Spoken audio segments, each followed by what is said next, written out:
Welcome to part 3 of Wishpond's Email Marketing Masterclass for beginners. Now in this part of the course, we're going to talk about common email marketing mistakes to avoid. Now, everyone makes mistakes, but when it comes to an email, you're either one subject, one word, or one email design away from losing a click. And that means a low click-through rate, which is the last thing you want. So I'm going to talk about the common email marketing mistakes to avoid. First up, we're going to talk about email design and structure. I'm going to talk about 2 simple email designs that are commonly used and show step-by-step why they work, how you can use them, and what each segment of the email is used for. Now, this type of email design is used mainly by B2C customers, retailers, e-commerce stores that have a huge email listing, and it's normally a little less personalized. It's very colorful, it's very eye-catching, and it's to show off the graphic design capabilities of the company. And almost in a sense, it's almost what their emailers expect from them. So in Talk, you see that it's a restaurant reservation app. At the top, you have one CTA, and at the bottom, you have another CTA. Now, the top CTA is for persons who are schemers. Maybe they've already been well associated with Talk, and they're ready to explore Talk, ready to find out what it has to offer for their restaurant. As you go further down, you have a nice heading that says, Introducing Talk. Now, this second portion of the email is actually really cool because it's almost like it's talking to another reader, someone who may not have been familiar with Talk to click Explore, but they're more susceptible to picking Learn More after they've read what Talk has to offer for their business. And if you notice that the CTAs are the same color as Talk's branding colors, which is mainly used by a lot of email designs. If you look through your email and you see any heavily designed emails, just look at the pattern and see that either they're red or very bright colors that contrast against the background, or they're brand colors. For this second email design, it's a bit more personal, and I'm sure you've seen a few emails like this in your inbox. This type of email design is used mainly by influencers, entrepreneurs, or people who want to add a more personal touch to make their emails feel like they're individually written to each person on their email listing. Now, it's much wordier. There are less CTAs, probably 1 to 2 links on the page, and a lot more copy in it. So it means a lot more reading. Usually 500 to 1,000 words, 1,000 being way too much. Most try to keep it short, concise, and straight to the point. And this is also an email that requires little to no design, probably your logo at the top or the bottom, and a few images at most if you decide to add to it. And if you guys want more details on the 2 common types of email designs that are used, you can check the free PDF that's there. You can click the link in the description, download, and you can read through step by step on each. And I've also linked reading material, so if you're interested in more email design, I've got you covered.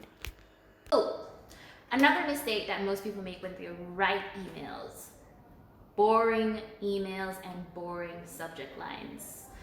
And before someone even clicks on your email, they have to see your subject line first. And if it's not attractive, you're going to have a low click-through rate because people are not going to click and open your emails. Now, here are some ways that you can improve your subject lines. 1, use power words. Power words persuade people to pay attention to what you have to say. I've actually included a few power words in the PDF that you can try for yourself.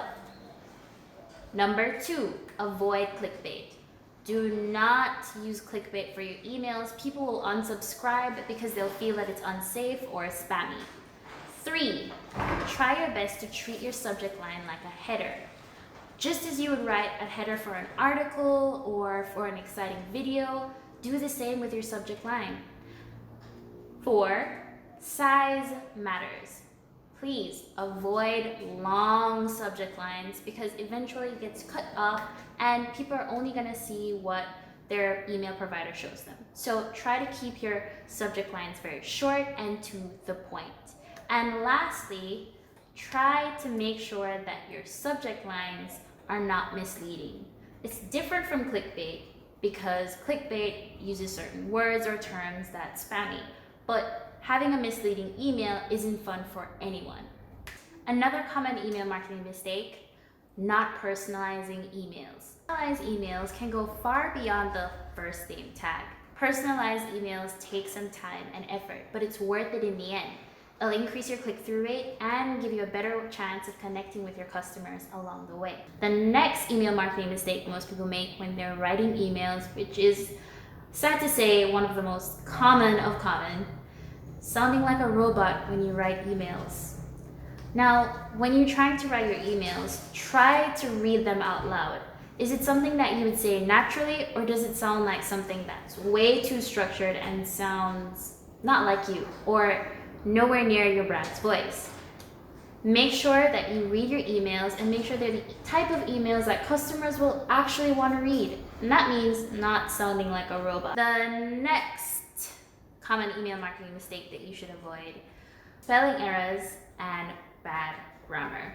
Now, as a content marketer, I know what it's like to be pushing out content, writing emails back to back, and sometimes a few things just get unnoticed. But spelling errors can turn people off from clicking on your emails or taking you seriously. So one of the best ways to avoid this is using grammar and spelling tools. I've actually listed a few of them in the PDF. You can check them out, find out which one works for you. For me personally, Grammarly is pretty good. And if you're also using a tool, I find that getting someone to look at your emails, second pair of eyes, tends to help as well. Because sometimes the Grammarly tools that we use, or the grammar tools that we use, tend to overlook a few human details. Another common email marketing mistake is not adding or checking your links. Now, nothing hurts more than sending an email to over 1,000 people with the wrong link or no link at all. It can make you look unprofessional and incompetent. So always check your links. Always check to see if you've added the correct link or if you've even added a link at all. It's always important. It's the little things that matter. And that wraps up part 3 of the most common email marketing mistakes. Now I've attached a downloadable PDF with the tools and a step-by-step guide on how to avoid these mistakes. If you need help, don't be afraid to reach out. I'm always happy to help. My contact's in the description below, and see you next class.